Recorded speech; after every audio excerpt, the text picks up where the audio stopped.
gold, you have it in commodities, in currencies, you have it in futures. There's many different types of digital forms on how to actually make money from the markets in trading, where you are doing pretty much the same thing on all different types of trading platforms. You're pretty much buying one thing, exchanging it for the other for a profit, or you're selling one thing, exchanging it for the other to make a profit. You can make money if you buy something in trading and then sell it, or you can make money in trading if you sell something and then you sell it at another price point. More on this later in the video. And this isn't anything new. Us humans, we've been actually trading things for thousands of years. I'm talking about back in the day before even money was a thing. We were exchanging cattle for wood, or we were exchanging wood for some fish. Some people had goods that other people didn't have, so we were trading and exchanging one thing for another. Just in different amounts where one person was gaining and so was the other person. So it was an equal exchange because both the people had to do it. One person needed fish, the other person needed wood. One person needed the wood for fire, the other person needed fish to eat. And if you have an excess of each, instead of pretty much you're not using it, you exchange it for somebody else for something that you need. So now in Forex trading, we're obviously not trading fish for wood. We're trading one currency for another currency. For example, the euro being traded for the US dollar. The US dollar being traded for the Great British Pound. Have you guys ever gone to the airport and as soon as you get off of the plane, you see these big exchange money spots that you can pretty much go to, and if you're in a different country with a different currency, you can exchange $100 for $100 of that currency's actual physical dollar. We have all actually participated in the currency exchange participation, and this currency trading happens every single day. I'm talking trillions of dollars. Yes, trillions, not millions, not billions, trillions of dollars that are being exchanged every single day. To have the exact number, it's actually $6.3 trillion is moved in the market every single day. So when you're trading the foreign exchange markets, you're trading one currency for another, but you're not actually buying currency tangibly. You're not going to get this money in your bank account, or you're not going to hold it in a reserve account or in a different exchange. You're not doing any of that. You're simply betting if price will be going up or if price will be going down. You're essentially betting that the currency will get stronger or weaker versus the other currency. And the way that this works is by fundamentals. It's by the government, by the interest points of that country, by the banks behind that country and their funding, by the economy of each and every country. And if the country gets stronger than another country, that currency will rise, making it stronger than the other currency. So there's a spread there that it will go up in value and you make money on that spread. And let's say if a currency gets weaker than a different currency, then there's a spread that you can also make money on that as well. So for example, let's say that the US has had a recession and the euro is actually in a booming market. That means that the US dollar is going down and that the euro is going up. This is where you would want to buy the euro and where you would want to sell the dollar, because the market is clearly bad with the dollar. So you want to put sells in that the dollar will go down, and you want to put buys in that the euro will go up because it is doing better than the dollar. It's almost a win-win scenario because the fundamentals are driving price down for the US dollar and driving it up for the euro. Now, bear in mind, you're not only just buying the euro or you're just only selling the dollar. You can't do that. You have to bet on a currency pair. What is a pair? Well, it's, two things. It's like when you have a pair of shoes, you have your left shoe and your right shoe. If you have a pair of sandals, you have your left sandal and the right sandal. So when you have a currency pair, you have one currency pair and then another currency pair. And what they're doing is they are together battling each other. Who gets stronger than the other? Who's driving price up and who's driving price down? So for example, let's use Euro USD, which is the most known pair in the whole entire foreign exchange market. It is the most traded currency pair in the whole entire market. It has the most volume and the most movement meaning that there's more opportunities and how you can actually capitalize off of it, but more on that later in this video. So when you're actually trading the foreign exchange market, you have to trade on a currency pair, Euro USD. If you were to buy Euro USD, you are betting that the euro is going to get stronger than the dollar because the euro drives price up. And if you were to sell Euro USD, you are betting that the dollar will get stronger than the euro. And that is because in the Euro USD pair, the euro is the base of the currency pair, and then the USD is the quote. So basically the euro is what drives the price up, and then the USD is what drives the price down. So if you see the price going up, that means that the euro is getting strong. And if you see the price going down, that means that the USD is getting strong. So if you want to bet on the dollar getting stronger, you have to sell Euro USD because the US dollar is going to get stronger than the euro. And if you want to buy Euro USD, you are betting that the euro will get stronger than the dollar. And this works for all currency pairs across the market. For example, GBP USD. It's the Great British Pound versus the dollar. So if you buy GBP USD, you are betting that the pound will get stronger than the dollar. And if you are selling GBP USD, you are betting that the dollar will get stronger than the pound. And in the foreign exchange market, there's thousands of pairs. I'm talking literal thousands. Like you can have the US dollar against the Mexican peso. You can have the Mexican peso against the Russian dollar. And that is the beauty of this market. There are so many different types of opportunity because there is so much more money being moved than the stock market, than the futures market, than even the crypto market. There is $6.6 trillion being moved every single day because this is a market of the whole entire world, of all the currencies in the world combined in one single market. Compared to the New York Stock Exchange or US 30, you're only dealing with the companies inside of the United States, which can only be so big. So that is pretty much a very entry level of what Forex is. Now, there is many markets out there like futures, commodities, cryptos, options, and there's great opportunities there, but nothing compared to Forex. So now let's actually dive deep into actually how this market works and how you can learn everything you need for you to be able to go battle this market every single day. So now that you've seen that there's different types of currencies that you can actually trade all around the world, now there's actually different types of formats that you can trade. There's different types of way on how you can approach these different types of currencies that they all move very different. So to begin with, you have scalp trading, which is known as the lower time frame traders. These are the traders that have the faster movements, that they're in the market a lot less time. They have a higher win rate, but a lot less of a risk to reward. These are traders that usually are kind of stuck in front of the market the majority of the day or the majority of the night, that they have to dedicate hours sitting in front of the computer to just find one little good opportunity because they're only in the market probably within 1 to 2 hours of the market movement, which they can either be winning very fast or losing very fast. And some scalpers can either enter 1 to 3 trades every single day in order for them to make some money or just make back losses from the previous day. Because the majority of the scalpers will lose the majority of the time because they're taking a lot of trades constantly. And scalp trading is actually the most attractive type of trading that beginners kind of approach to it because they just passionate about trading and they want to be in front of the charts as much time as they can. So they approach scalping thinking that's going to be the best way for them to make money. Next, it leads me to day trading. So I'm sure we've all heard the term, oh, he's a day trader, or I know a day trader. Well, it's actually a very common term because it's what the majority of the people that work a 9 to 5 attempt to do. Because for you to be a day trader, you pretty much have to be in front of the markets while you're in a job. So people kind of treat it as their side income. And day traders are usually in front of the markets a little bit less time than scalpers, but they are definitely taking a lot less trades.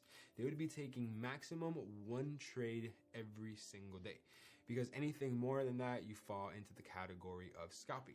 And day traders are a bit more selective when it comes to the trades, and their trades can last anywhere from 1 to 3 days to play out. Unlike the scalpers, that their trades can last anywhere from 1 to 2 hours. So day trading, your trades are actually being held 1 or 2 days compared to scalpers, which is a little bit of a time. Next is going to be swing trading. So swing trading is actually a approach of the market where you are swinging the market, meaning you're just chilling. You're going to be in maybe one position a week, maybe 2 positions a week if you find a good probability trade, and you'll hold it throughout the weekend. So you'll be in the position for anywhere from 4 to about 8 to 10 days. And these positions usually run a lot longer, giving you a lot more profit. And you actually have to do a lot less work. You're probably in front of the markets for 1 to 3 hours every other day. You don't have to be involved in the market that much, because as soon as you enter a trade, you're pretty much letting your trade ride, and so it goes in your direction or against you. But swing traders are taking a lot less trades, but they are risking a lot more compared to the day traders and compared to the scalpers. And swing traders usually tend to have the highest win rate because they're being very, very selective on the type of trades that they take, because they're only taking anywhere from 1 to 2 trades a week. And then next is going to be position trading. So positions trading is a trader or investor that pretty much enter a trade with a long-term vision. They want to be in the market for anywhere upwards of a month, and they are not looking to liquidate their position anytime soon because they're treating it as a investment, as a position that they're entering in the market. So they're prepared to be involved for about 1 to 2 to 3 months to just simply have their trade get as much profit as it possibly could be. And position traders or investors, they'll probably take 1 to 2 trades a month, if any. Usually they stick to 1 trade a month because they're looking at the market long term. They're not looking to have any short-term gain, and they're looking to minimize their losses as much as they possibly can. And investors and position traders are actually the ones that lose the least, because even if their positions go into a loss, they're going to continue to hold it long enough until it goes into profit. And if you hold a trade long enough, it will go back into profit. So as you can see, every single format of trading actually scales up on the amount of time that you're actually holding a position. A scalper is involved in the market anywhere from 1 to 2 hours a day. A day trader anywhere from 1 to 2 to 3 days in the market. And you have a swing trader where it's anywhere from 4 to 8 to 10 days. And then a position trader where it's upwards of a month. So every single different type of format in trading, they are actually holding their trades longer, but they're actually taking less trades. So as the formats, they scale, so does the time they hold the trade, but the amount of trades they take is a lot less. And all of these different formats you can actually apply to all of the markets. You can apply it to foreign exchange trading, to commodities, futures, options, crypto, everything that has pretty much a chart with candlesticks that go up and then they go down. But the best one, and the one where I've had the best experience and the most success, is going to be forex trading. That is because it offers the best things that no other market can offer. It has 24/5 access, meaning you can trade Monday through Friday, any hour out of the day. So if you work a job, you can trade when you get out of your job. If you're up late at night, you can trade late at night. If you're up early in the morning, you can trade early in the morning. Compared to, let's say, options or stocks, you can only trade 9 to 5, which kind of sucks because if you have a job, you can't get involved in the market. You're simply limited to what you can actually do in the market. The next reason why it's my favorite and why I got involved is because the entry barrier. For you to get started in forex trading, you can start with as little as $100, or compared to the stock market where your entry barrier is going to be $25,000 as your minimum first investment. And I don't know about you, but when I first started trading, I did not have that kind of money, so I simply couldn't get involved. Another reason why it's the most reliable is because you're literally trading money. It's impossible that the currencies of the world simply disappear from one day to another. If that happens, we're in a big problem, but that will literally never happen. Compared to a company in the New York Stock Exchange, they can simply just go bankrupt one day or get sued and you're done for. or a crypto can pretty much get rug pulled and all your money is gone from one day to another. The currency exchange market is here forever, and it is going to be here forever. Countries run on these currencies, and they need to do that for it to keep going. For that reason why the currency exchange market only gets bigger year after year, and the opportunities are going to be there forever. And adding up to that, you can actually get involved for free. You can actually test and apply the markets and try and figure out if it's going to go up or down with fake money. You can use demo money to test your skills and learn it before you actually put real money at risk. And when I was trying to get involved in the crypto market, this simply wasn't a thing. They don't allow you to use this with fake money. It wasn't even an idea.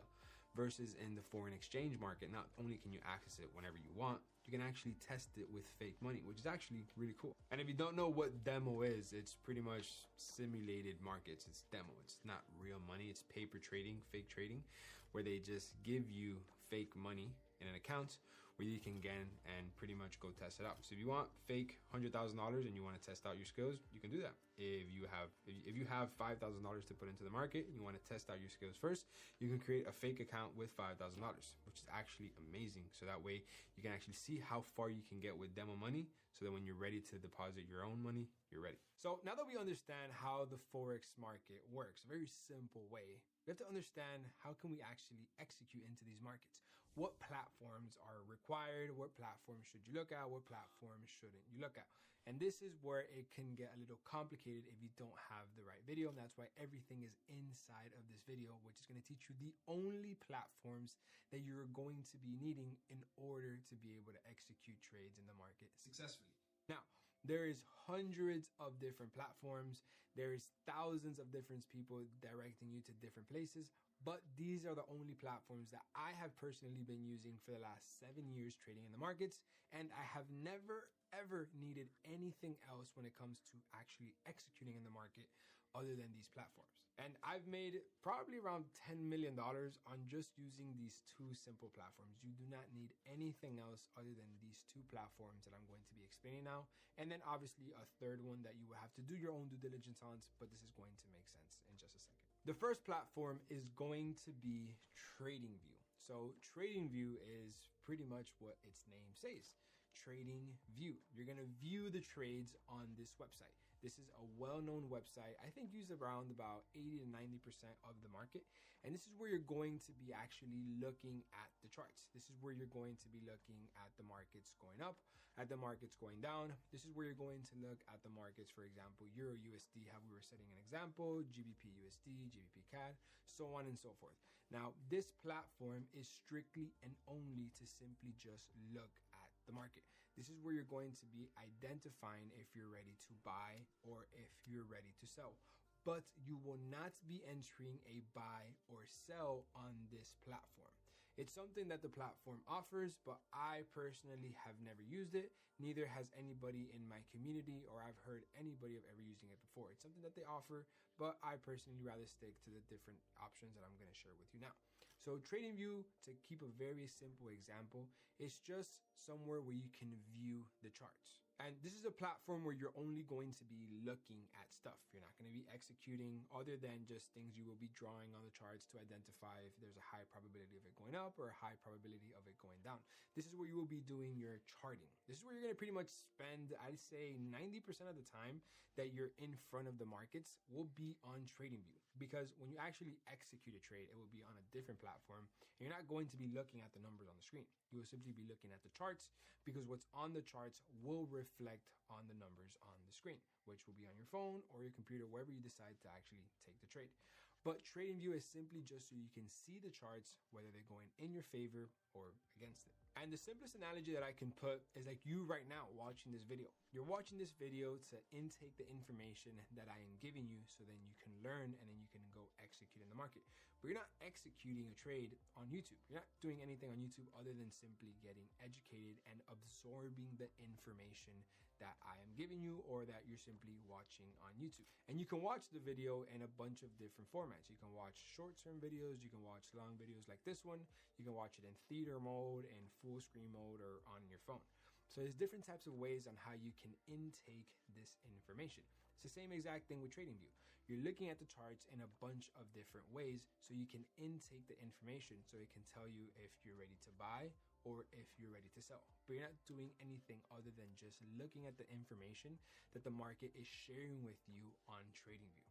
So let me actually take you to TradingView just so you guys can get a very simple insight of what this actually looks like and what to pay attention to and what to not pay attention to, because this can almost be very overwhelming at the beginning and information overload. And trust me, it happened to me and I almost kind of got intimidated and didn't even want to look at it too much because I just didn't know what to look at. So I'm just gonna explain to you right now what are the only things that matter when you log into TradingView very briefly, and then you're going to see what you shouldn't be paying attention that, because honestly there's a lot of stuff here that you really don't need. So diving into TradingView right now, this is as soon as you log in, this is what you will be seeing. You will be seeing pretty much to your top left hand side is your accounts, and you're going to see all of these tools that are randomly right here to the left hand side that you probably have no idea what the use is for. But everything inside of here is basically a tool that you can use to your advantage to chart up the chart. It's simply things that you can use to put on top of the chart so you can create an edge on the trade that you will be taking. You will not be needing everything that is in this toolbox right here. This is absolutely excessive, and you only need to use about 7 to 8 tools out of everything this platform has to offer. So if you come back here to TradingView, this is just a simple ray example that I have just showed you, and it is really not necessary at all. Within this section, you have many different types of lines. You have the info line, the extended line, trend line, horizontal line, all these lines that literally I do not use, and you will never need to use it. You will only need to use 3 things from this line section, and that is going to be the trend line, the horizontal line, and the horizontal rate. So if you'd want it, all you have to do is put a little star. When you put a star, you will notice that it will pop up on this box right here that is going to pop up in front of your charts. This is going to be your favorited tools out of all of the ones that the platform has to offer. This is so you can pretty much filter out the only things that you need, because again, there's many things in this platform that you do not need to pay attention to, and there's many things in this platform that as of today, being a multi-millionaire trading on this platform, that I have never used, meaning you will never need to use them either. So you just simply, I'm going to explain to you what they are, and don't even get curious on learning what it is. Simply just know that it's there and know that you will not be needing it ever to become successful in trading. So moving on, you have the channel section, and this is where there's different types of channels, pitchfork, shift pitchfork, all of these things that make absolutely no sense. And all you have to do is just completely ignore it. You will not be needing anything inside of the line section other than these 3, because this has no indication to creating an edge in the market, how I have been trading for the last 7 years. Now, there's might be some strategies out there that do, but the majority of them don't really use it, especially mine. So when it comes to here on the second section, you're going to have your Fibonacci area where there's about 10 different types of Fibonacci's, and we will be using absolutely 0 of these Fibonacci's. These are all different types of random stuff that just make your chart look weird. Like, look at this. You're gonna tell me you can create an edge with this funnel or this fan, whatever this is even called? No, it simply doesn't make any sense. It's just accumulating your chart. It's putting mathematics behind it that honestly it's not needed when it comes to trading. All you will need when it comes to trading is read the price action, which price action is the chart, but we'll get into more details later in this video. I can only get into these details when you actually know how to visually see them, because you have to see them on a platform, and this is the platform that you're going to be seeing them in. So you will not be needing any of this complicated stuff. This just makes the trading complicated and very intimidating to a beginner trader, and you don't need anything inside of this Fibonacci section along with the gain section. You can simply move on to the next section, which is going to be the pattern. Because again, Fibonacci is just an equation where you can create an edge on it, but I will explain to that again later in this video. Right now, I just want to show you what the platform looks like, and I'll get into more details later, along with the patterns that we are in this section now. And the only pattern that we will be using is going to be head and shoulders. You can simply put a little star next to the head and shoulders, and you will notice how it's going to pop up over here to the top right hand side corner. We will not be using the ABC pattern or whatever this is. I've literally tried to figure out many times and it doesn't work. Other than the pattern section, we will completely avoid the Elliott waves and this section down here. This will not be needed in this trading approach, simply because it is information overload. These are all different types of indicators to read the market, and indicators, as many of you may know, or if you don't know, they don't have a high success rate because indicators are delayed. They take time for the markets to be able to have a reaction to them. So by the time you get your entry based off of an indicator or one of these tools, you're pretty much late already. So we will not be paying any type of attention to any of these different types of Elliott waves or any of these types of cycles that the market has to offer.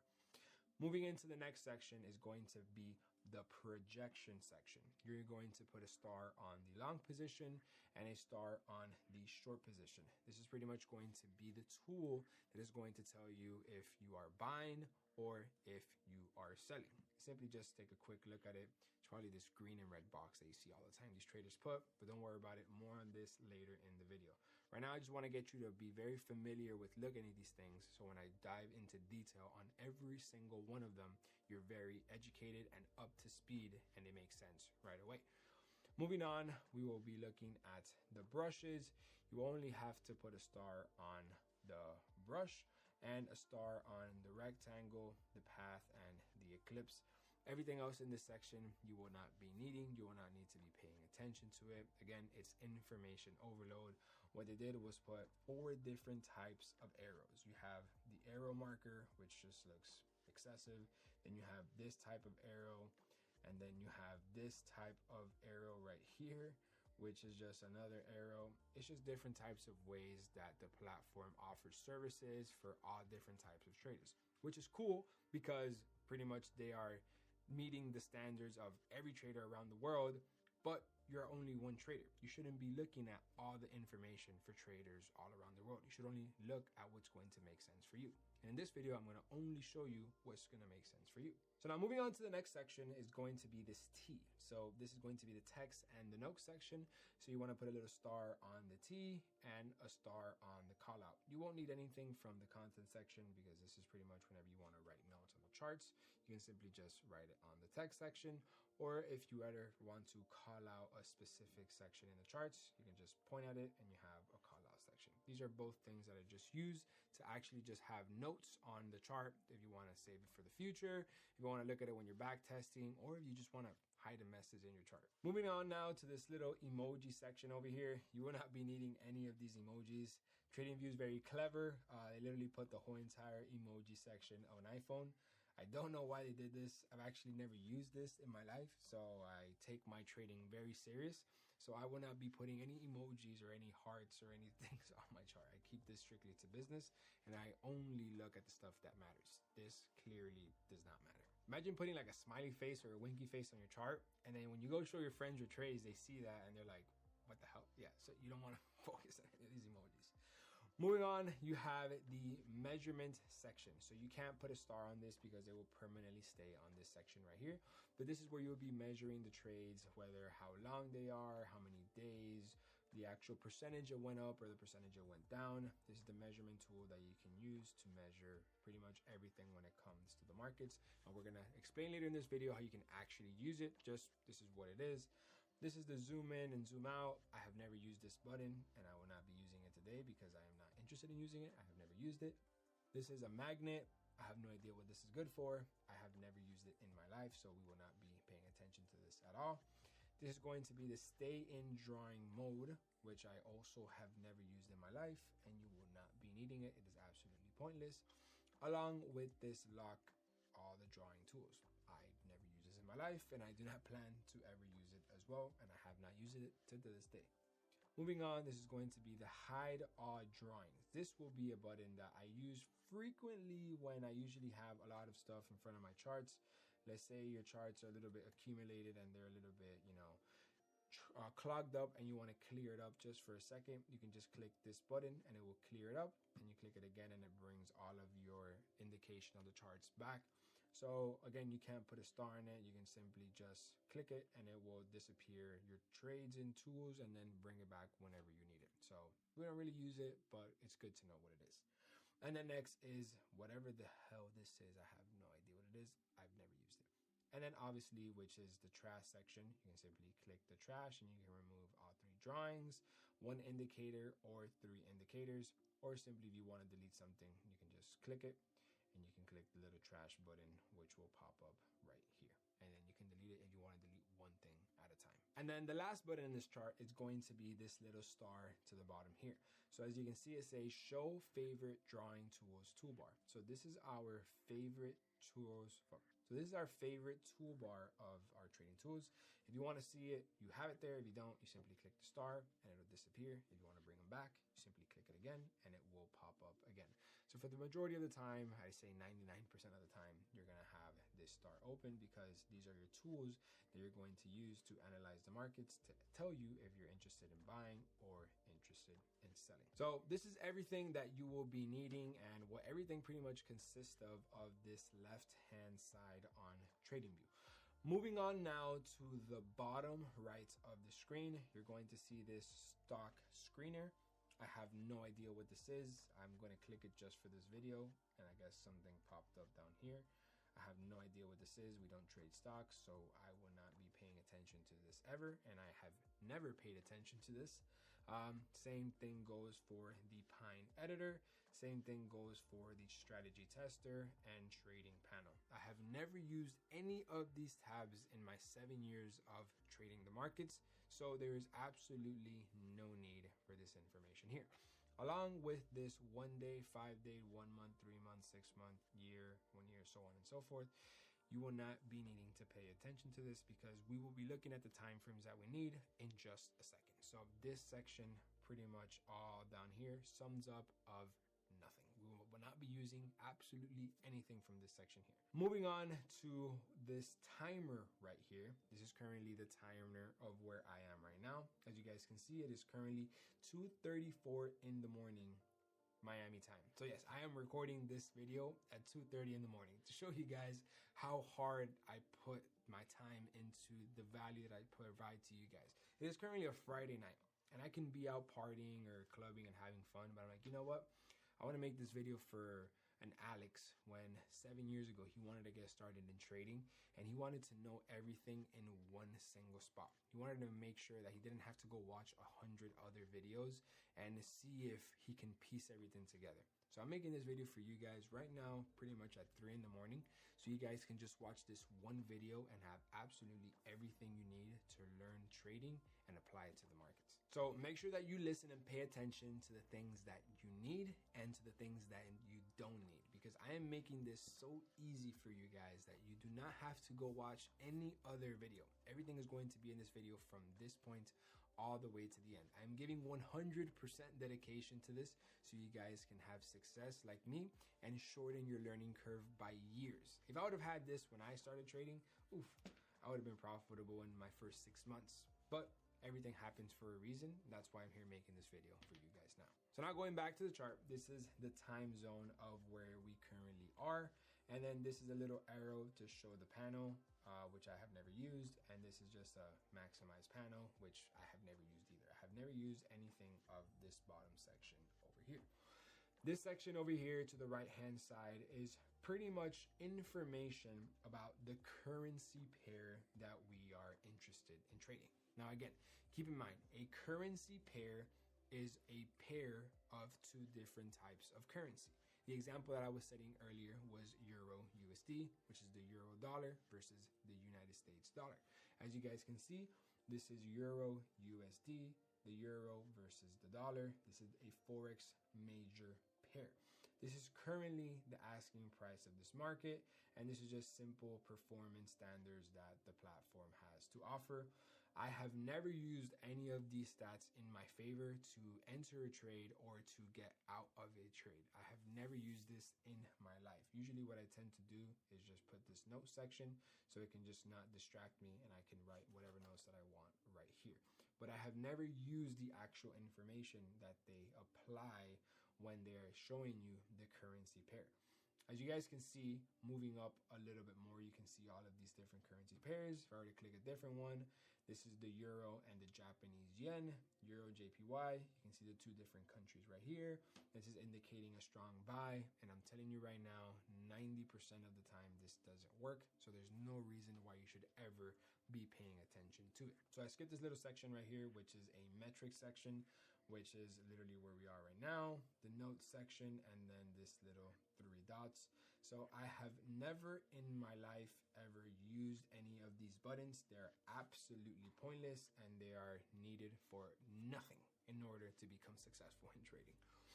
Moving on to this bottom section right here, I guess this is a help center. I have never used it as well. And along with a calendar, which I have never used in my life when it comes to trading, especially on this platform. Moving on up here, every single one of these buttons to the top right side of TradingView is absolutely pointless. I don't know what any of them are, and I have never put any time to even knowing what they are, because from the moment that I came into trading, I just wanted to focus on what matters. I wanted to focus on what I was trading, and what I was trading is the chart. It's literally these candlesticks that are in front of you, this price that's going up and down. You're not trading all these different options. It's information overload. The only thing you will be needing is this top right button, which is going to show you your watch list, which will be the pairs that you are interested in trading. Now, what pairs should you trade? What pairs shouldn't you trade? I'm going to explain more on this later in this video, so make sure you stick around. And if you haven't subscribed, hit the subscribe button. So moving on to the top right hand side corner, this is going to be a publish button. I've never used it as well. And I have never used absolutely any of these buttons that are here to the top right hand side of this TradingView ever. There's absolutely no need for it, and I have never used it. Oh, and actually a fun fact, literally just the other day, I found out what this button did. I'm talking about like a month ago.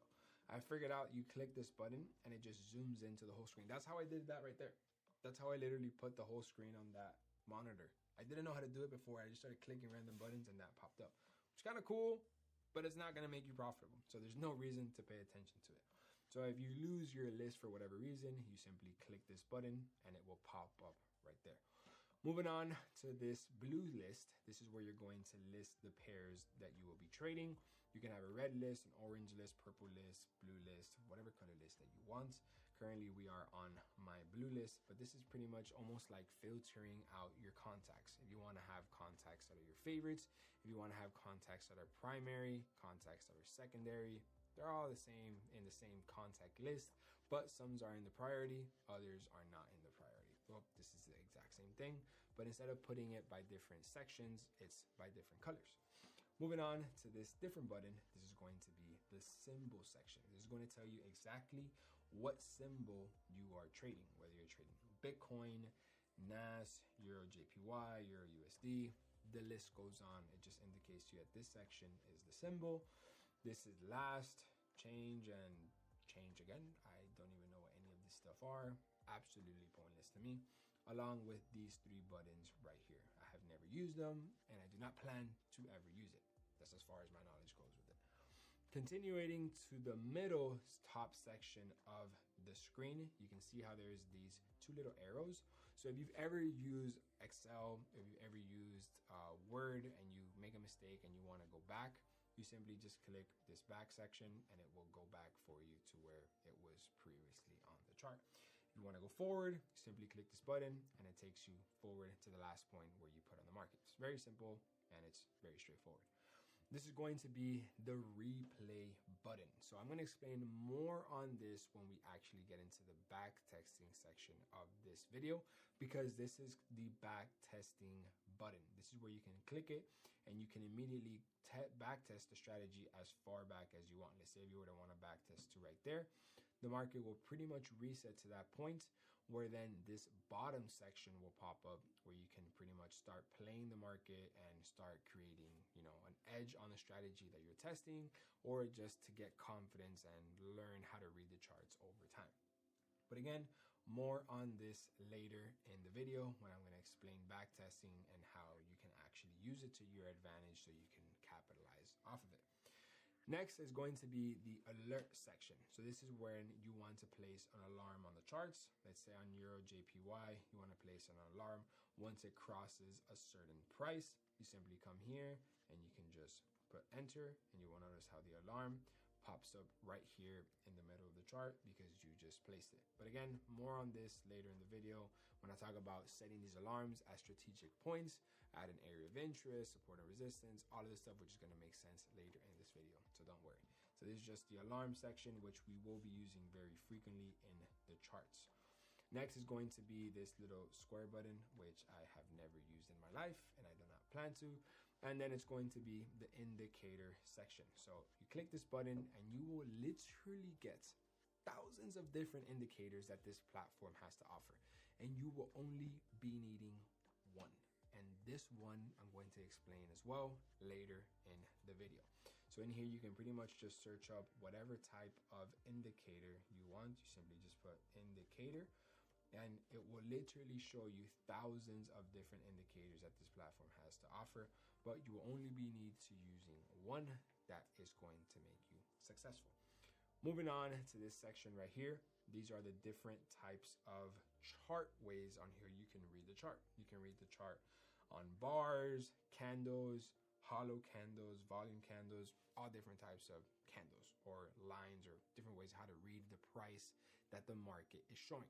And you will only be needing two, which is going to be the candlestick section and the line section. So you'll be putting a little star on that, and then instead of it popping up on your tools, it is going to pop up on this section up here. So you can see you put a little star and it will pop up in this section right here. Now, moving on to the next section is going to be the time interval. These are going to be the famous time frames that you're trading. What is a time frame? How does that work? How can you do it? What are the right time frames? I'm going to tell you more about that later in this video. This is just so you're familiar with it and you know how to look at it on TradingView. As you guys can see, there's a 1 minute, 2 minute, 3 minute, 5 minute. There's literally hundreds of different types of way you can read the market in terms of time frames, but we will only be using 7 of these time frames. We're going to be using the 15 minute, the 30 minutes, the 1 hour, 2 hour, 4 hour, daily, weekly, and monthly. So you will be putting a star next to the time frame that you will be using. As soon as you put the star, it'll automatically pop up on this section right here, and it will forever be saved as the time frames that you are using to execute on the market. And you will not need to be using any other time frames other than these. This way, you only focus on what matters. There's so much information on here that if not read correctly, you can get confused and it can be very overwhelming and it can throw off your whole entire trading. So you only want to focus on just these time frames, and later in this video, I'm going to teach you exactly how to use them. So now that we understand everything within the actual TradingView platform, let's actually get into the charts, right? These boxes that are going up and down, because I want you guys to understand everything that this platform shows you, so then we can move on to the next platform that you should be using and what platform you should be avoiding. So let's actually get into the charts. So as you guys can see over here, kind of in the middle of the top section, you can see how we have already favorited the candlesticks and we have favorited the line chart. So right here, this is going to be called the candlestick charts. So every single one of these boxes right here is considered a candlestick. This is a candlestick going up. This is a candlestick going down, another candlestick going down, candlesticks going up. This is basically the candlesticks representing price going up or price going down. Now, every single one of these boxes, they currently have a time frame.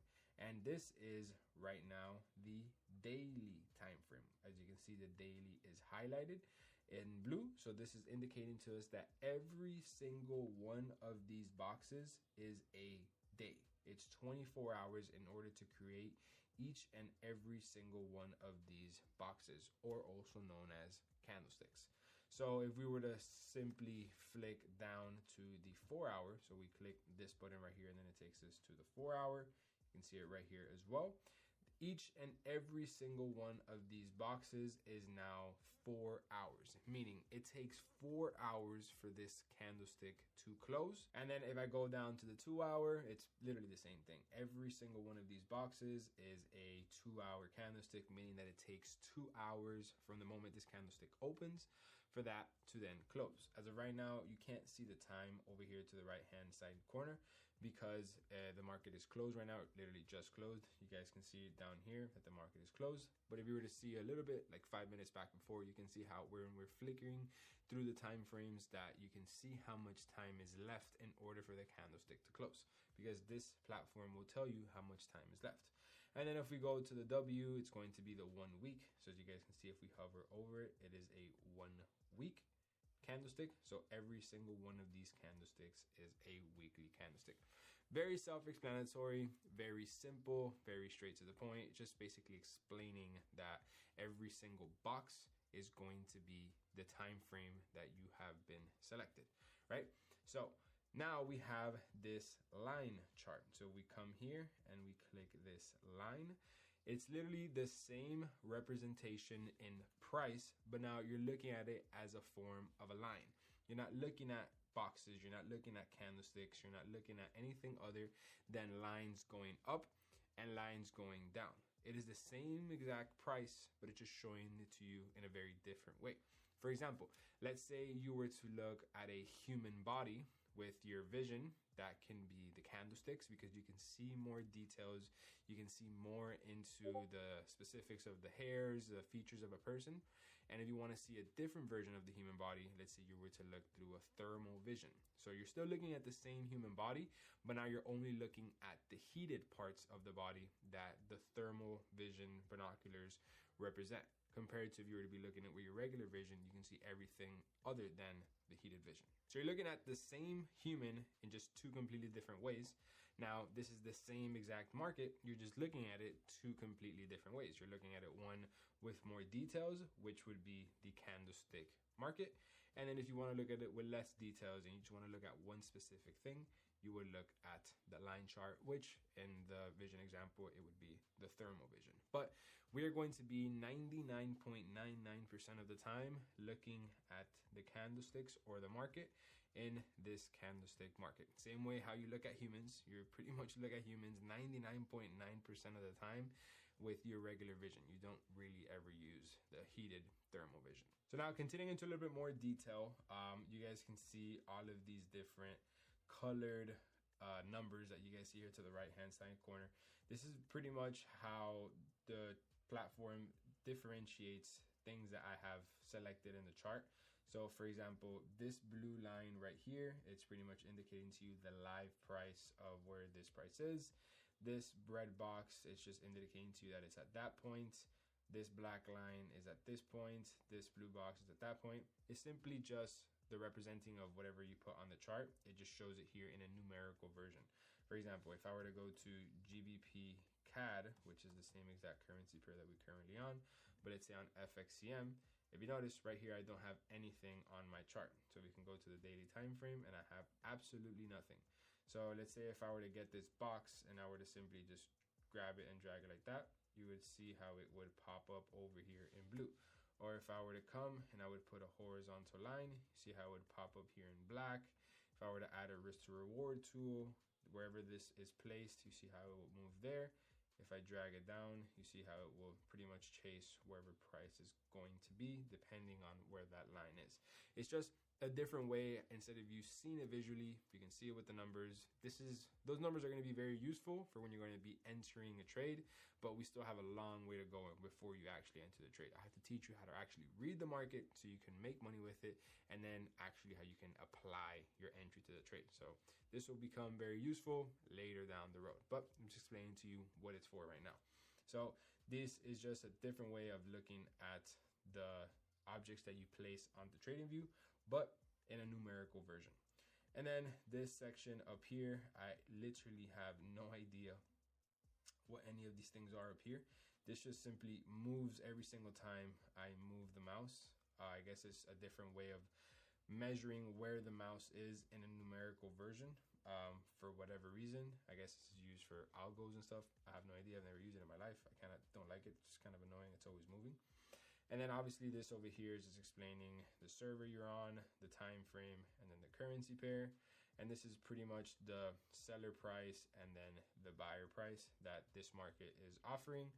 And then here, if you were to have an EMA. So right now, if you have been copying absolutely everything that I've been explaining to you, you do not have the EMA set on correctly just yet. And I'm going to be doing that later down this video, so you can have the same exact EMA that I do, which is an indicator that I use that gives me advantage and an edge over the market. So make sure you stick around so you can get the exact EMA that I use, and you can make money with it every single week how I do.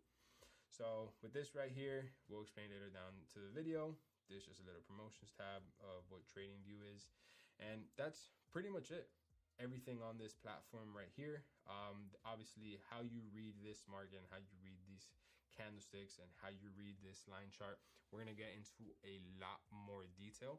This right here is me just explaining to you what the platform is, what it consists of, how it works. Now, after this, I'm going to explain to you exactly how you can learn and make money with these stuff. But before that, I have several other platforms that I have to show you for you to use so you can take it to your advantage and you don't have to get lost in other platforms and waste time learning things that you simply don't have to learn. The next platform is going to be a position size calculator. This is going to be where you're going to calculate your risk. Now, if you're a beginner trader and you're watching this, please, the faster you get this, the better. Because I did not get this until about a year and a half into my trading, and I lost so much money because I was just being greedy. I was honestly just being a gambler. I just simply wanted to come in and wanted to make $1 million off of 100. And just because the opportunity is out there to do that doesn't mean it's a sustainable way to trade. And it definitely is not something you're going to do for the longevity of your journey. So this platform that I'm about to show you is going to give you a reality on how you should trade and how to calculate your risk correctly. So this platform is going to be called Position Size Calculator. So as you guys can see, I come up here to the top right corner. I'm going to put Position Size Calculator. And as soon as this, you click enter, you will see how MyFXBook Position Size Calculator will pop up. Now, there's many other position size calculators out there. I have tested all of them. This is the one that I like. I'm not getting paid for promo. This is a very known website. It's super famous. I just like how this platform explains it. So if you come here to this platform, you will be able to see how you can pretty much calculate your risk very, very simple. So if you were to come here and you were to create the currency pair, if you were to add the currency pair that we would be trading, let's say we would be trading GBP CAD, for example, how can you tell us the currency pair? You can see it right here. You can see it right here. You can see it right here. You come over here to your position size calculator and you would pretty much place the currency pair that you are looking to trade. So obviously we're looking to place GBP CAD. And then you would place the account currency that you have. Currently, I am in the US, so I would have to place a US-based currency account.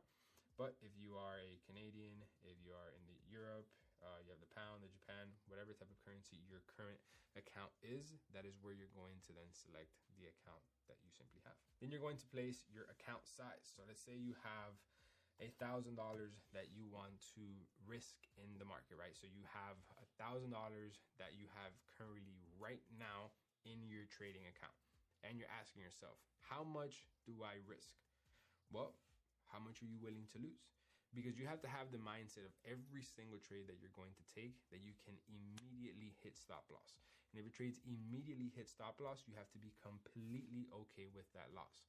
You can't simply deposit $1,000 and bet the whole $1,000 thinking that you're not going to lose it all. Well, if you don't calculate your risk correctly, that's exactly what's going to happen. So for example, let's say out of these $1,000, let's say you want to risk 5% out of this $1,000, which is reasonably high risk, but I'll explain more later this in the video when I talk about percentage-based entries and stuff like that. So let's say you want to risk 5%, you simply come here, you put the number 5, and then the amount of pips that your stop loss is. So this is very simple. And again, we'll get into more details on this later on, but we're just going to use this stop loss for example. This stop loss, I had a total of 44 pips. This is how it is measured. And again, I'm going to get into more details, how you just use this tool and how you use this risk to reward later down the road. So don't even worry. And we're going to get into more details. For now, I'm just going to pretty much go straight to the point just so you can see how you actually calculate the risk and how this platform works. So this right here is going to be a total of a 40 pip stop loss. What is a pip? Again, I'm going to explain this later into the video. It's literally the next subject that is coming right after this. So right here, you would have a 40 pip stop loss, and then the lot unit would always stay 1. I'll explain this as well later down the video. You simply click calculate, and then boom. You're going to risk $50 on your account, and this is the unit or the lot size that you're going to use. It's that simple. All this platform does is calculate the risk that you want to place on your account. So you can place the amount of units, or you can place the actual lot size that you want to bet on this trade. Whether you're going to buy or whether you're going to sell, the same exact thing applies. As you can tell right here, there's no different option that you can put, oh, if I'm buying or if I'm selling, because the risk should be the same, whether you're interested in buying or you're interested in selling. But more details on what these other different vocabularies are and how you can use them, because I know they can be very intimidating at the beginning, but they're actually very simple. So now that you understand where you can calculate your risk, if you don't understand some of the words in there, don't worry, I'm gonna explain to them, you're gonna get them right away. There's one other platform that I personally don't use, but I can see a lot of you guys looking for somewhere to find it, and I'm going to simply make it very straight to the point. I don't use this platform anymore because I'm a successful and profitable trader and I don't need to know these things, but I can understand as a beginner trader, it can create curiosity and you want to know where you can get a reliable source that's going to give you this information. So I'm going to give you the third platform, which is going to pretty much tell you where you can find all the fundamentals and if they're going to be good, if they're going to be strong, if they're not going to be strong. This is so you can know exactly what's going to happen in the news section of trading. With my strategy and how I trade, I don't use this at all. But at the beginning, when I was learning to trade, this platform made things so much simpler that all I had to do was just go to this one place and I would know exactly what's happening for the next 2 to 3 weeks with news articles, and it would simplify things a whole lot. So we don't trade with news. We don't need it at all. But I'm going to explain to you how you can simply learn how to read it if you're simply curious about it, and you don't have to waste time looking at other platforms and simply just wasting your time. This one platform does absolutely everything. Now, this next platform is going to be called forexfactory.com. So again, this is not a paid promo. I wish these guys would be paying me right now for this video. They don't, but they've been around for years, even before I got started. So this is Forex Factory, which is going to be the platform that will tell you exactly the news that is going to be happening in the markets. So you would want to come here to calendar of the actual Forex Factory. As soon as you come to the calendar, you would want to then click over here, this filter section. And on this filter section, you want to then only have favorited the red news articles.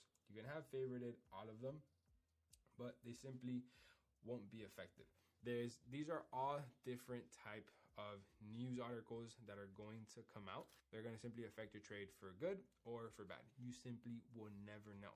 I have tried to create an edge around this, and it never works because you never know what's going to come out on the news. You can have an idea, but you're never going to have absolutely any idea.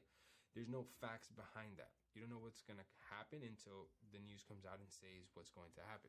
So there's simply no reason you should be wasting your time here, but it's a good way to get educated and just simply be aware of when it's going to be coming out. So back to the platform, you guys can see how it tells you the day that the new article will be coming out, and it will be telling you the time along with the currency pair that it's going to be affected and the impact that it will have and what it is related to. As you guys can see, they have a potential forecast of what they believe it can be and what the previous time there was a news article like this was, and then the actual outcome, but the outcome only happens after. If I were to simply go to the next week, let's say if I were to click here on this week, you guys can see how Sunday, April 7th at 7:30 in the afternoon, there's going to be news about the Japanese yen with a yellow impact news, which really does absolutely nothing. It's literally somebody probably coming out and saying, hey, we're doing great, or hey, we're doing cool. It does nothing. So this is a news about the average cash earnings, which as you can see, the previous time it was 2.0%. They forecast, they believe for it to be 1.8, but the actual you don't know until the news comes out. Usually, sometimes they're good, sometimes they're accurate, but at the end of the day, it does nothing for your trades. If you notice right here, they predicted this one pretty well. They predicted this one pretty well. And these are all different types of ways that you can simply confirm if your trade's going to be going in your favor or going against it. I don't know. I don't really ever look at it. But this should be the only one-stop shop platform that you should look at if you're interested in looking at any types of fundamentals when it comes to the news. And if you notice, if you just want to focus on what matters, you simply come here and you exit it out of all of the news articles that are not the red ones, because these are the only ones that will have impact towards your trades.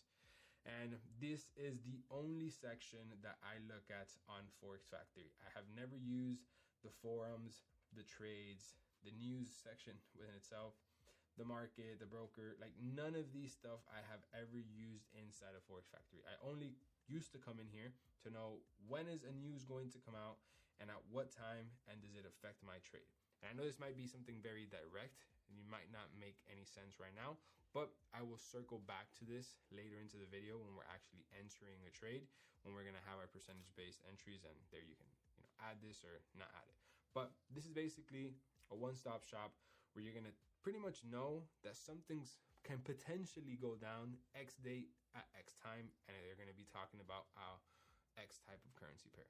Now, if you want to use it to your advantage, you could, but just know that there will never be absolutely any guarantee that you can create an edge on it, because there is clearly no confirmation until the news comes out. So far, we have 3 different types of platforms. The first one is going to be TradingView. This is where you're going to physically be seeing the actual markets. The second one is going to be MyFXBook Position Size Calculator. This is where you're simply going to be calculating the risk that you are going to determine if you're going to take the trade or not. And then the third one is going to be Forex Factory, which is going to be if you want to then use news to your advantage, or if you don't, or if you simply just want to be aware of when there's going to be news so you can avoid getting into a trade. These are the 3 platforms as of right now that I have been using for the last 6-7 years, and they have worked perfectly. Next, I'm going to be talking about one more platform, and it's the platform where you actually execute the trade. And this is going to be MetaTrader 4 and MetaTrader 5.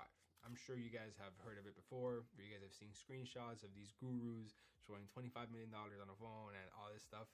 And this is actually a very well-known platform. It's pretty much what 99% of the industry uses. It's actually the only platform I have ever used, and it is very simple and it is very straight to the point. And this is where you will actually be executing the trade. So if you analyze a trade on TradingView and you calculate your risk on MyFXBook, where do you actually plug in your trade? Well, you'll be plugging in your trade on MetaTrader 4 or MetaTrader 5. What's the difference between MetaTrader 4 and MetaTrader 5? MetaTrader 4, think of it as the iPhone 11, and MetaTrader 5 as the iPhone 15. It's simply a much bigger, updated, and newer version. I personally still use MetaTrader 4. I like it. It's very comfortable to me, and I don't have a reason to update to the next one. I simply like it. Some people like the newer one, some people like the older one, to each their own, but they both have the same exact functions. MetaTrader 5 just looks like an updated newer version. MetaTrader 4 simply looks like the first version. The buttons, everything is absolutely the same. The speed, execution, everything is exactly the same. So there is a web version of this, which is for a computer, and then there is a mobile version for this, which is for your phone. This is pretty much where you see the majority of people doing it. I have only done it on the mobile. I did it 3 or 4 times online. I didn't really like it. It's like very old, but I like it on the phone better. It's very accessible. It's very straight to the point. So this, I'm going to actually teach you how you can use it when we're going to take a trade together in this video. So you have to make sure you stick throughout the whole entire video, because we're going to actually take a trade together with what I'm going to teach you. And as soon as I'm going to take the trade, then I'm going to show you how you can use the platform to your advantage. So now that we added MetaTrader 4 and MetaTrader 5, this is where you're going to actually execute onto the trade. This is where you're actually going to enter the position that you're analyzing on TradingView. Now, these are all the platforms that you are going to be using pretty much every single day.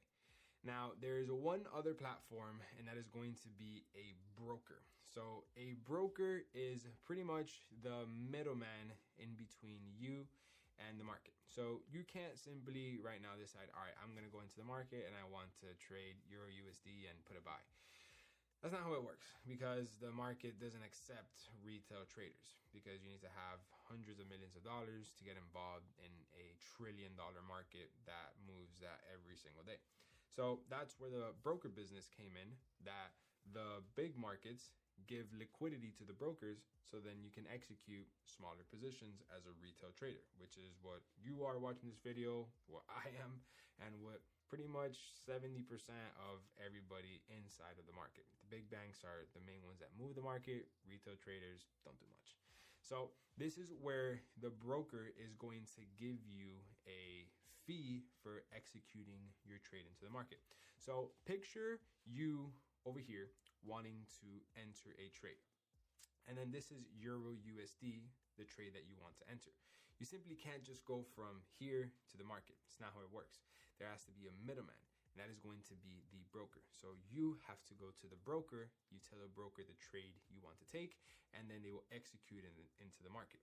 So the way that this used to work before used to be based off of phone calls. So people would simply get on a phone, call the broker and be like, hey, execute this trade for me. This is where I want to get out if I'm wrong. This is where I want to get out if I'm right. And that's where you would see the Wall Street people pretty much, running everywhere on the phone with these paper slips, because they would have to go to the broker with the slip so they can execute the trade for you. Well, that was like 100 years ago. That's not how this works anymore. The way this works now is simply through a couple of touches on your phone, because obviously that method wasn't being super productive and it wasn't targeting the masses of retail trading. It was a logistical mission. So the way that it is done now is you simply go to a broker, you deposit your money into a broker, and when you deposit money into the broker, you simply find the currency pair that you want to take the trade with, and you execute the trade. Now, you're going to see that immediately when you enter the trade, you're going to be negative in a position. Why? Well, that's because the broker business is on a spread. In order for them to connect you from the broker to the market that you want to be trading, they charge a fee. And that fee is going to come immediately as soon as you take a trade. It's simply how the industry works and how the broker business works. And the simplest analogy that I can put are like tolls on the highway. When you want to get from point A, which is your house, to let's say point B, which is going to be, let's say, the beach, in order for you to get there, you have to go through the highway. You can't just simply cross from your house to the beach. No, you have to go through the road. And in the road is going to be a toll, which you have to pay a couple of cents or $1. Obviously, depends what country of the world you're in, if you even have tolls. And this toll is going to charge you a fee so that you can get, obviously, to your location. So this is a simple example of how to understand what the broker does. Obviously, the toll does nothing for you. You have to drive yourself to the destination, but it's the cost of you having to go to the beach. Whether you get to the beach or not, you still had to pay that toll. Whether you win or not, you still have to pay that fee to the broker because they executed you into that trade that you wanted to take. Now, what broker should you use, or what broker do I use? So I am not going to recommend anybody to any broker. There's 100 million brokers out there. There's 100 million regulations. There's 100 different million everything. I personally do not want to recommend you to a broker simply because I don't want to have any affiliation towards where you put your money into. I don't want to get paid off of a code. I don't want none of that stuff. And trust me, it would be really nice for me to do that because I can easily make hundreds of thousands of dollars a month by referring you to a broker. But I rather take the more genuine route and just simply let you do your own due diligence, and wherever you decide to go, you can go there. I make my money trading, and I want nothing to do with affiliation to brokers or to any platform that I simply have no control over, especially if they're going to be receiving your money that you're going to be investing to then scale. So I'm not going to recommend you to a broker, but the simplest things that you should look for a broker is going to be regulation and reputation. You don't want to go to a broker that is just getting started, and you don't want to go to a broker that is not regulated. It is not worth it. You want to go to a broker that has regulation, so they are at least held liable if something happens. I'm sure you've seen the biggest exchanges go down, the biggest brokers go down. Imagine how that works for unregulated brokers. Those things disappear in a heartbeat. So you want to make sure that you only go to platforms that are regulated and have the best reputation possible. But if you were to literally put a gun to my neck, if you go like this, the only broker I would ever recommend, and I'm not getting paid for this at all, would be Oanda. Oanda is the most regulated platform pretty much on the face of the earth, and the only one regulated in the US. Kind of sucks because they lower your leverage and they have a lot of restrictions because they're a super regulated platform, but your money is as safe as it could get there. If you want to know more about broker, please go do your own due diligence. And if you want to then find the broker, make sure they have as close as the requirements as Oanda does. So now that we understand all the different platforms that you need, the platforms that you're going to use, the ones that you're not going to use, what platforms should you avoid? And the platforms that you should avoid are absolutely all of them that are not these four. You do not need to look at any other platform that has not to do with these right here, because they are simply extra. They have overload of information. They are unorganized. They are excessive, and you don't need them to be successful. I have tried hundreds of them, and they have been a simply waste of time and waste of energy, waste of resources, waste of money, everything. You don't need a trading journal right now. You don't need a place to track your trades. You don't need any of that stuff right now because you simply don't even know how to trade just yet. So how do you know what you're tracking is going to work for your benefit or if it's going to work against you? So you don't need any of that stuff right now. And even to this day, I don't journal or track my trades how 99% of the retail traders that lose every single month track their trades. I track them in a very different way, and I'll also explain that later into this video. But there's not going to be any other platform that you will be needing other than these four that I have just explained. So you want to avoid every platform outside of these four, simply because they're not going to do anything to your trading and make you any more successful if you were to add it to your trading system. You do not need it. I don't use it, and the thousands of my students don't use it either. So now that we understand all of that, let's talk about the different types of trading, because with the information that I have shown you, you can trade many different types of ways. And I'm not talking about technical ways or stuff with the charts. I'm talking about actual trading concepts. There's many of them, and these are the most known ones. The first one is going to be price action trading, which is going to be the charts that I have just shown you guys. It's these candlesticks that go up, that are blue and red, and the candlesticks that go down, or the line chart that goes up and down. The ones that we just explained in just a couple of minutes ago, that pretty much represents the feed price of that currency pair happening inside of the markets. This is going to be price action.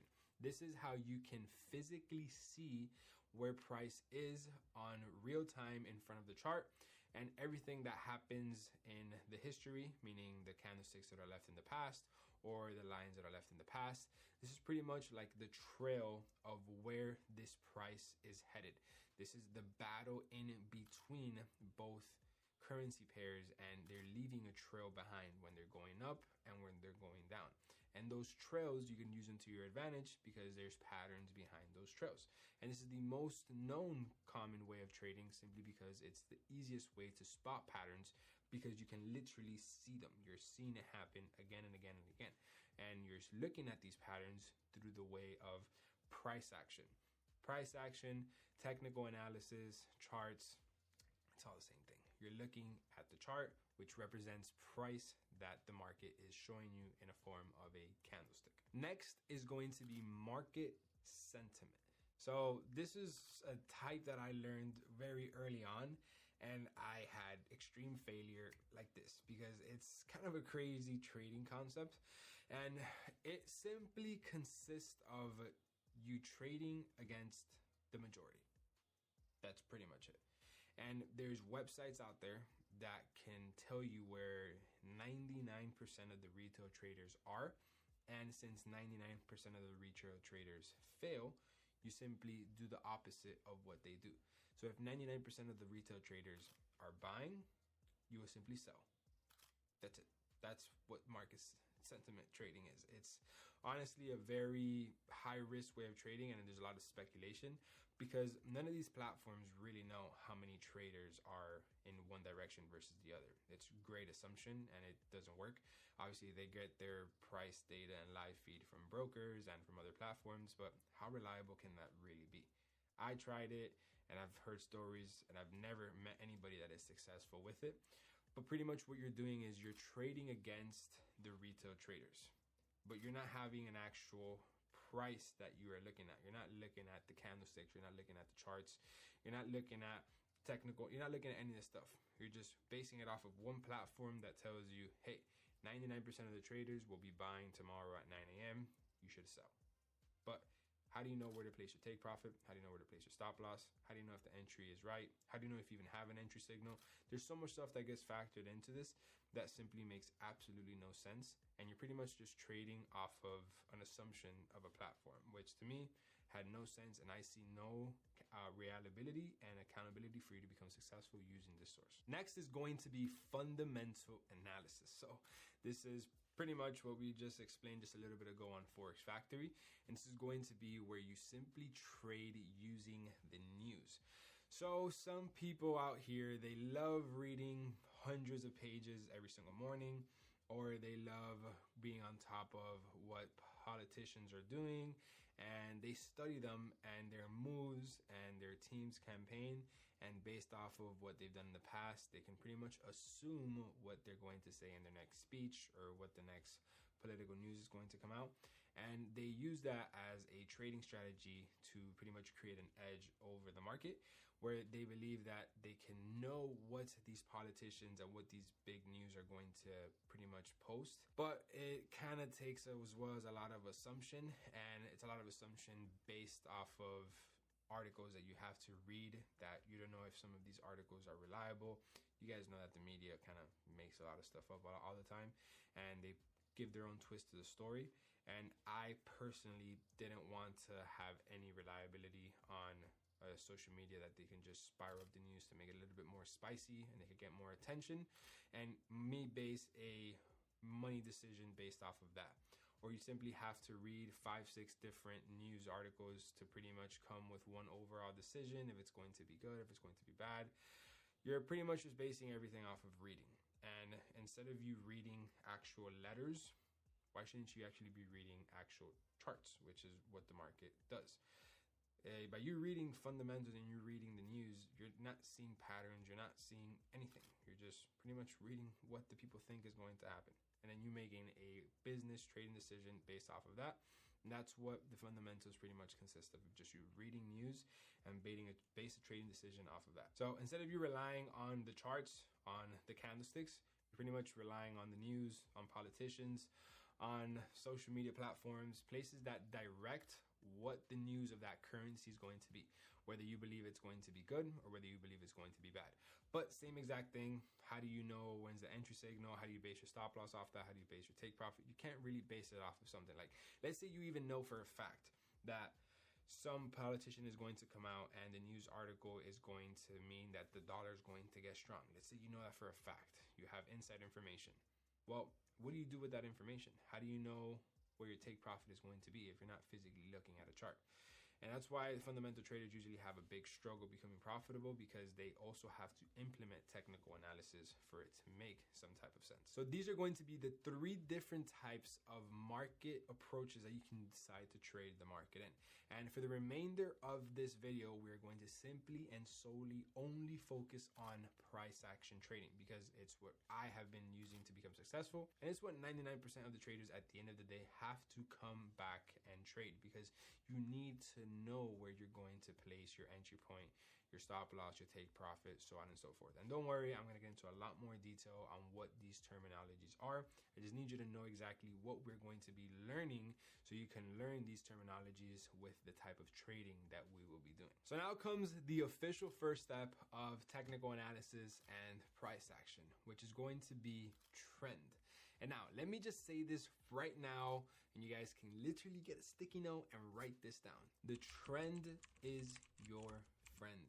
The faster you know this, the faster you will become successful. And I wish I paid attention to this at the beginning. If I would have done this at the beginning, it would have saved me so much time, so much money, because I wanted to be that guy that went against the trend. And if you were to just think about this outside of trading, when you think the trend is your friend, the first thing that should come to your mind is the ocean current.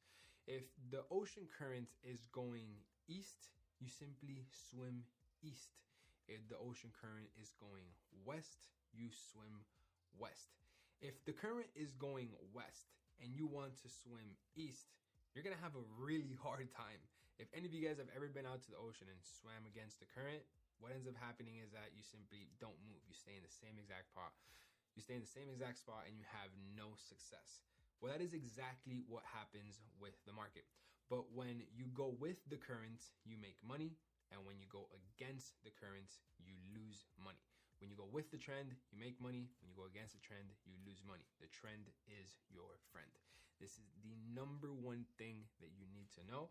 And it is the most important thing when it comes to my trading strategy. And it just happens to be the first thing that we're going to be talking about when it comes to technical analysis. So now, how do you identify a trending market? It is very simple. So as you guys can see, if we come over here to the chart, you can identify a trending market by looking like this. You can simply tell this is a market heading to the upside because it is clearly heading to the upside. And then you can tell this is a trending market to the downside because you can clearly see it heading to the downside. So this right here is a bullish market. And then this is a bearish market. This is a bullish market right here. And then this is a bearish market. So bullish means buys or up. Bearish means sells or down. And this right here is consisted of different types of words that make it a bullish market or a bearish market. And this is going to be higher highs and higher lows. So let me just type it in. So I need you guys to understand these principal rules right here of identifying a trend. And this is that a bullish market is obviously buys and means that the market is heading to the upside. And this market is consisted of higher highs and higher lows, which is a short abbreviation is HH, which is higher high, and then higher low, which is abbreviation for higher low.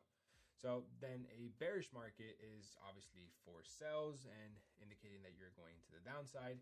And this is consisted of lower lows and lower highs. Obviously the abbreviation for LL is lower low and the abbreviation for LH is lower high. Now I want you to remember it is impossible to have a bullish market without a higher high and higher low. And it is impossible to have a bearish market without lower low and lower highs. It is absolutely impossible. Same way how it is impossible to have a ocean current going east without the waves creating the crevices going east. And it is impossible that the ocean current is going west without the ocean crevices going west. It is the same exact thing. And this is how you identify whether the trend is bullish or whether the trend is bearish. Now, this is going to be very important that you understand this because when you mark off the higher high and higher low, which I'm going to show you in just a second, you're going to be able to tell when the trend changes from bullish to bearish or from bearish to bullish. But the only way for you to be able to identify that is if you can identify the higher highs and higher lows. So let me explain. Higher high should be very self-explanatory, and that's pretty much going to be the highest high point. So that is going to be off of this point right here, and we're just going to double click this line. We go to text and we simply just type HH inside of this box right here, which is going to be the abbreviation short for higher high. So we know that this is the higher low. And where is the higher low? Well, it's the last higher low, which is going to be this point right here. So I'm simply gonna copy and paste this line. We come here and we click and adjust as a higher low. Now we understand that this market is bullish because of this higher high and this higher low. It is impossible to have a bullish market without a higher high and a higher low.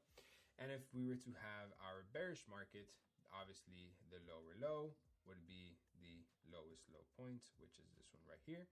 Simply double click it, come into the box, and we're going to put lower low, which is the abbreviation for right here. And then for the lower high, we're just gonna copy and paste this line, put it at the last lower high, which is at this point right here. And we're going to put lower high because it's the last lower high. Now, obviously I'm gonna explain now how to identify these points and how it gets a lot simpler. But so you have an idea is picture the last move of the market as the last wave before it hits the shore. That is where you can start counting the amount of waves that the ocean is showing you within the vision that your eyes can see.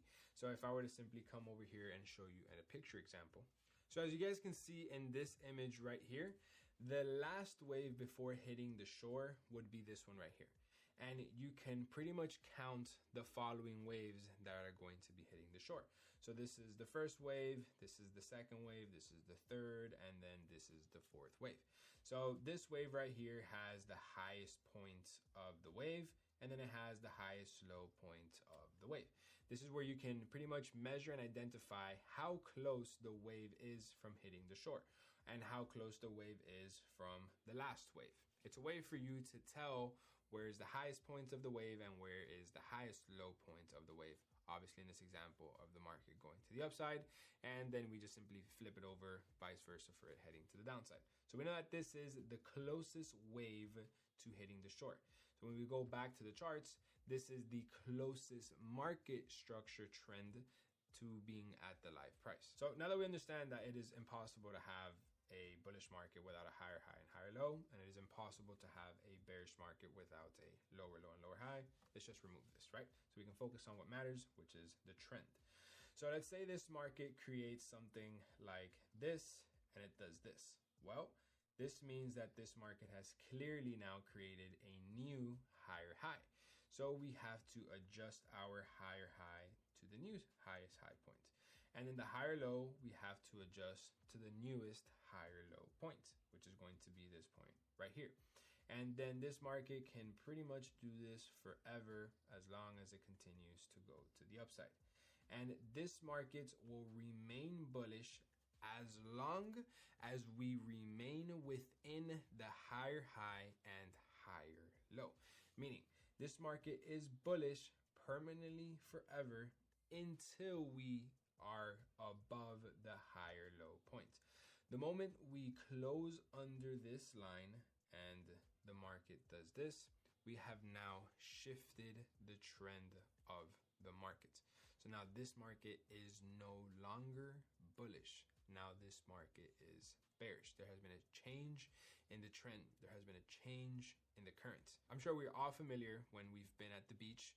Sometimes the waves are coming to the east and sometimes the waves are going to the west. And if you guys have been at the beach long enough, if you go early in the morning, the waves are going a certain direction because it's getting the overnight current. But then towards the afternoon, when it comes to sunset, the waves are now going in a completely different direction because the current has changed. Well, this is exactly what happens in the market. The market could be going to the upside and then it can change to the downside. And the way you can identify the trend shift is by these higher highs and higher lows. And this is how you can understand where the trend is going, if the trend is going up or if the trend is going down. And then this right here will be pretty much the same exact thing when the market is to the downside. As long as this market stays in between the lower high point and it does this, this market will continue heading to the downside, and this will turn into the new lower low, and then this will turn into the lower high. The moment we close above that lower high, this this market has now changed from bearish to then bullish. So then this will become the new highest high point, and then this will become the new highest low points because the market trend has now shifted. And again, I'm going to get into a lot more detail in this later into the video. I want you guys to understand how to spot a trending market. Now, these trending markets are in absolutely every single pair in the market, every single time frame, everything, right? They come in all different types of shapes and sizes. Same way as the currents in the ocean. Whether you see big waves or whether you see little waves, whether you're looking at a very small section of the ocean or whether you're looking at the whole entire ocean, there is currents all throughout the ocean. There's the overall currents from the Pacific Ocean, and let's say that can be going west. But when you zoom into that section within the Pacific Ocean, you can have variations of it going east, north, south, west, however the wind is taking it at that point. So it just depends on what section you're looking at that will identify what way the current is looking. And to explain this now in the trading market, a currency pair Euro-USD, which is like the Pacific Ocean, depending on the time frame you look at it, the trend can be going north, south, east, or west, or it could be going bullish or bearish, right? There's no north, south, east, or west in trading. It's only going to go up or it's only going to go down. So it's actually a lot easier to identify if a pair is going up or down than seeing if the ocean, what way the current is taking it. So now the trend itself is actually consisted of something called market structure. Now, market structure is pretty much like the crevices of the actual wave. So if we go back to the image over here, you can see that this wave is built because of these crevices and these bubbles and what creates the wave, which is the details of it. Well, it's the exact same thing when it comes to the actual trend of the market. The market is built off of details, and those details are called market structure. And market structure is what we will be trading. And what you're currently looking at is market structure. And market structure is every single point that looks like an elbow, that looks like a triangle, looks like a pointy thing, however you want to identify it. Every single point that looks like this is consisted of market structure. And as you can tell, the market is heading to the upside or heading to the downside because of these market structure points. This is where it identifies where the market has had a rejection from that point, whether it's to the upside or whether it's to the downside. Let's say this market right here decides to then do this. That has now created a market structure point. This, as of right now, is not a market structure point. Why? Because it has not created the actual market structure point. This right here can simply continue heading to the downside, and then from here, it decides to then do this. Well, now this is a market structure point. Not these points in the middle where there is no elbows, where there's no triangles, where there's no pointy sections. That is not market structure. That is just price action. Price action is just the price going up or price going down. Now, when price goes up and when price goes down, it leaves a trail. And that trail is consisted of market structure. And every single point the market has a reversal point is a market structure point. Same thing from here when we are headed to the downside. Every single one of these points are going to be market structure. Not this zone right here in between. This is not market structure. This is not market structure. This is not market structure. This is not market structure. This is not market structure. Market structure are these pointy elbows that the market has had a reversal, indicating that it is going to continue to the downside or continue to the upside. It's wherever the market has had a reaction from. Is going to be very, very key because we're going to be entering trades off of market structure. So if you're tired of me saying market structure, just hit the subscribe button, because I think I said it 100 times. And the reason why I said market structure point so many times is because it's going to lead us to our next point, which is going to be support and resistance. So now, remember, support and resistance, if you were to think about it having nothing to do with trading, what does that mean? Well, If I were to want to push off of this table, I'm using this table as support to then go to the upside. If I want to pull myself down, I will use the bottom of the table as a resistance area to then push myself down. So you are using support to push yourself up, and you're using resistance to push yourself down. Well, this is exactly what the market does. The market uses support points to bounce and head to the upside, and then it uses resistance points to reject and then head to the downside. If you're buying, you're using supports. If you're selling, you are using resistance. Resistance is to go down, support is to go up. If you're going up, you're buying. If you're going down, you're selling. And this is very simple because an area of support can be used as resistance, and an area of resistance can be used as support, just as how I use this table. I use it as support to push myself up, and I use it as resistance to pull myself down. It is the same area, and I use it as support and resistance. So if we come to the market now, and we were to identify a chart, we would come here, and we can simply see that a support level would be where the market has had multiple rejections from. So this right here would be a level of support, because you can see this is a zone where the market has rejected multiple times from. This is a level of supports.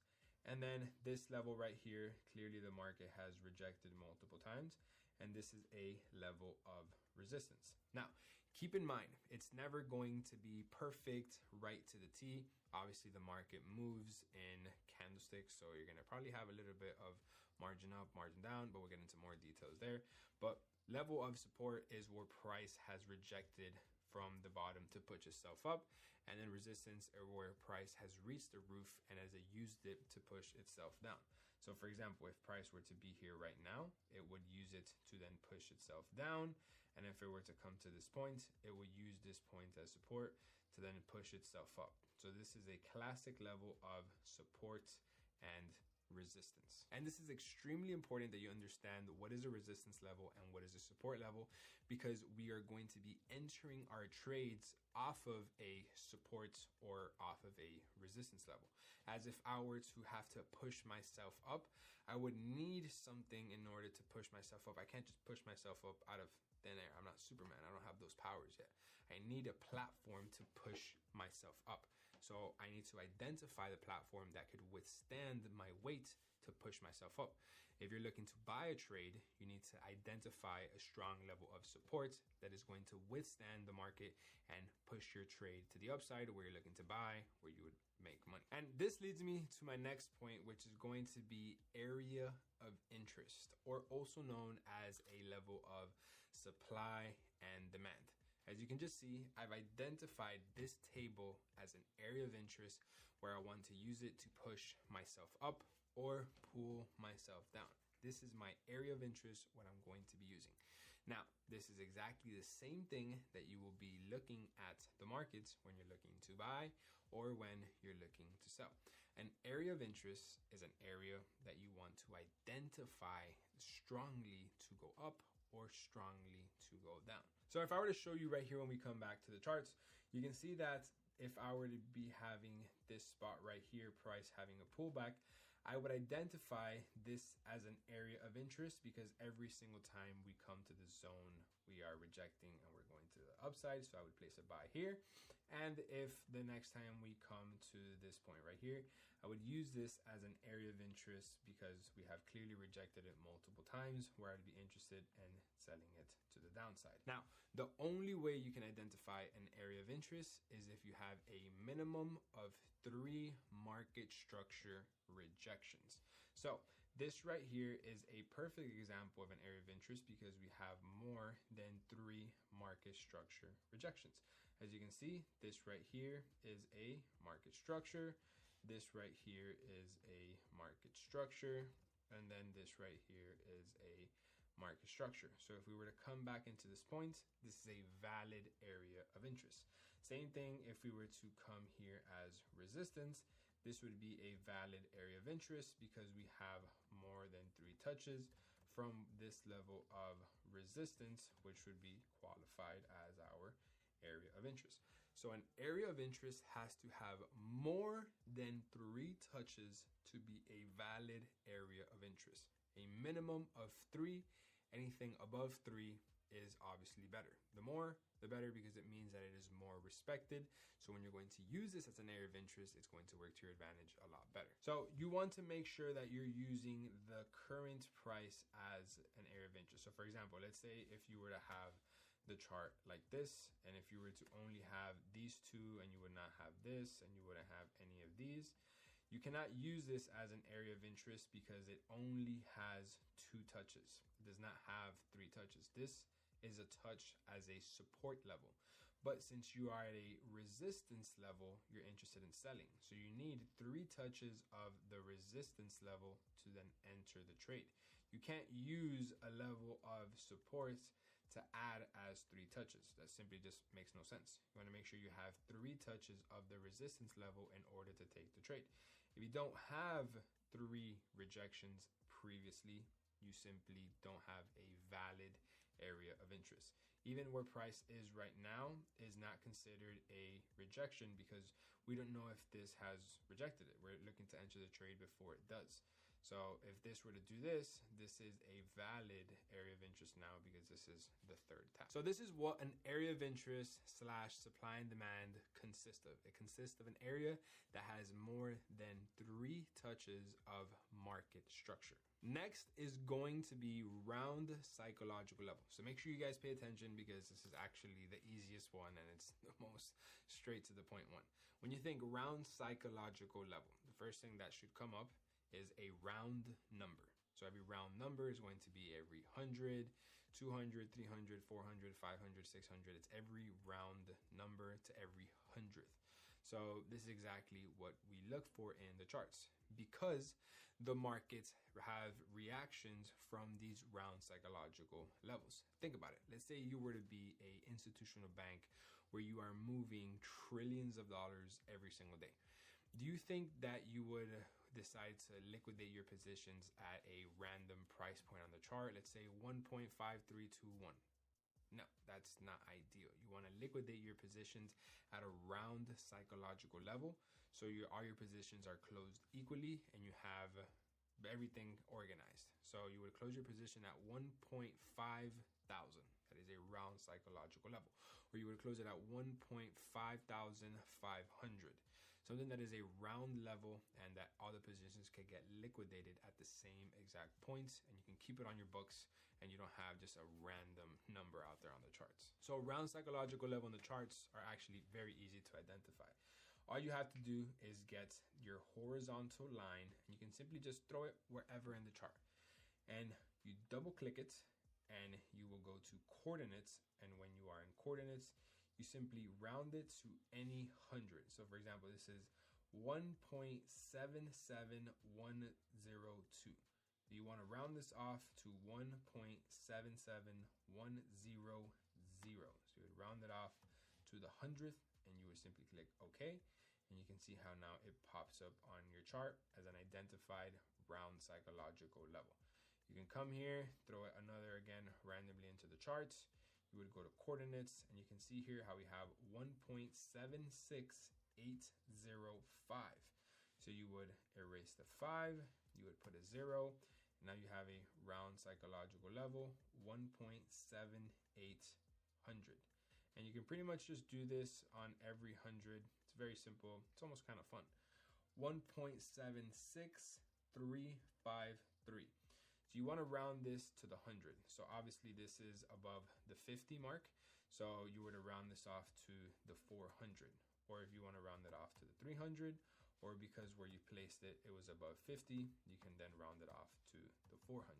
The point is that you need to have it closed at a round psychological level. It is every round number. You don't want to have a bunch of random numbers. You want to keep everything very clean, very straight to the point. So now that we understand round psychological level, the next subject is going to be the Japanese candlesticks. So Japanese candlesticks is what we have been looking at in the charts. There are these candlesticks, these boxes that they're blue or green when going up and red when going down. This is very important because these are the candlesticks that we will be trading when you're looking at price action, when you're looking at the market trend. Everything is going to be based off of these candlesticks. So it's very key and very important that you pay attention to how these candlesticks work. So let me explain to you how these candlesticks work, because these are the candlesticks that leave the trail on the charts, that leave the footprints, leave the patterns. This is everything that we will be basing our trading strategy on, and how you're going to execute trades on the market based off of these candlesticks. When you have these candlesticks all accumulated, and they create a trading strategy. So if we look at this image right here, this is what a candlestick consists of. Candlestick consists of a high point, consists of a close point, an open point, and a low point for a bullish candle, and then a high point, an open point, a close point, and a low point for a bearish candle.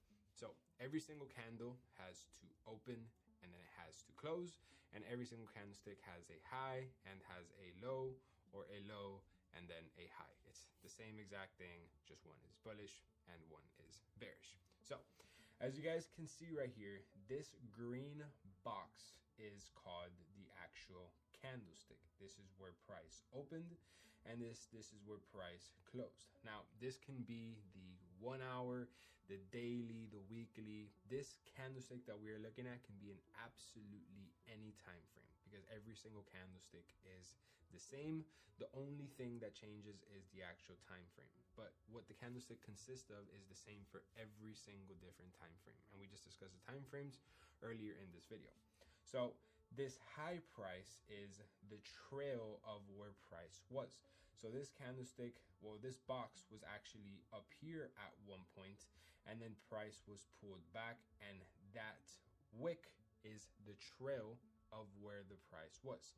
So this is where price had pushed up to, and then price came back and it closed at this point. So as well, from this point, when price opened, price actually pushed to the downside, but then the buyers came into the market and then pushed the price to the upside. But this is where the price closed, leaving a wick on the bottom and a wick on the top. The wick is pretty much a different term as used for trail, because let's say that I were to be at the beach and I were to get a stick and I simply move the stick up on the sand and then I move it down, you guys can see that there is a trail that I left with the stick. But where I last leave the stick, that's where the stick stays. Well, that's when price opens, it goes up, it leaves a trail, and when price goes down, it leaves a trail as well. And where the price last closes, well, that's where price stays. So these wicks on the high or on the low is the trail that the actual candlestick has done within that hour of whatever time frame you are looking at. So let me actually just show you in the charts right now. So this candlestick right here, which is the last candlestick, this candlestick had opened at this point right here, and then price had been pulled down just a little bit, and then price was pushed all the way up to the upside to the high of that wick. Then a little bit of sellers came, and then this is exactly where price has then closed. So when the next candlestick opens, it is going to open like this. It's going to open where this price was closed at last. And let's say as soon as it opens, it decides to go to the upside, but then it decides that the sellers are stronger and it's going to push down. It simply can't just like this, because the price actually pushed up. So it's going to leave a wick at this point right here. And this is where the price was at. So if price pushed all the way up to this point and then it pulled back down over here, then that is the trail that this price leaves. And if this keeps pushing down to, let's say, this point, and this is the lowest point this candlestick made, but then it decided to pull all the way back up to here, well, it's going to leave a trail, which is the wick, that the price made it to that low point when it was fluctuating. So this candlestick would have done all of this within the daily time frame, meaning it decided to move up all the way to this point, low all the way to this point, and then close at this point within 24 hours of this candlestick. And then let's say the next one, it opens where this one closed. So if this one closed at this point, then the next one will open here, and let's say it goes a little bit to the upside. So then this would be the highest point it was.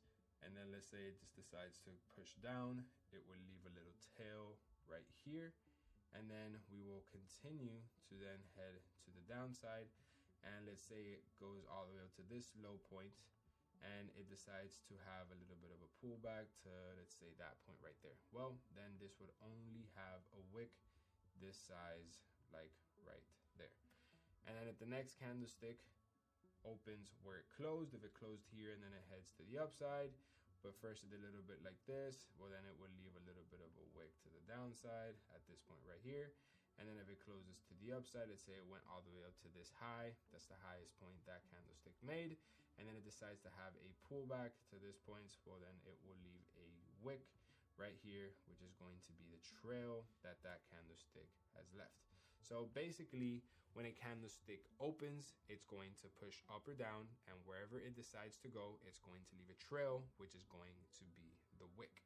So now that you understand how the candlesticks work when they open and when they close and the trail that they leave, it leads me to my next point, which is going to be candlestick patterns. So this is where you have a mix of the actual candlesticks and then price action where they create a pattern in the markets. These patterns are used as continuation patterns. They're used as reversal patterns when you're taking a trade. You're going to add this as a confirmation or another reason to take a trade because you're seeing this pattern happen time and time again. And these patterns will identify if it is a trade continuation pattern or if it is a reversal pattern.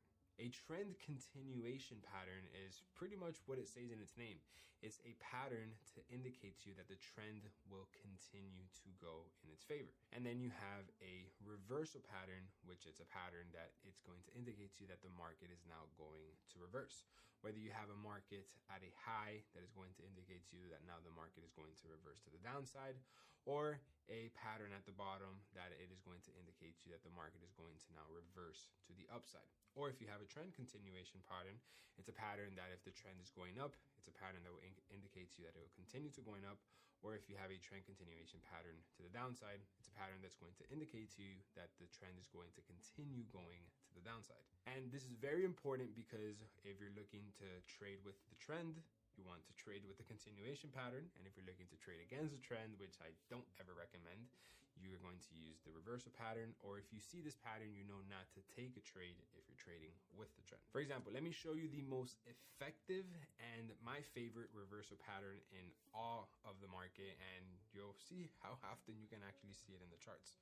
And it is going to be the head and shoulders pattern. So as you guys can see right here, this pretty much looks like a head and shoulders or three-peak mountain, whatever you want to call it. The actual proper terminology is head and shoulders.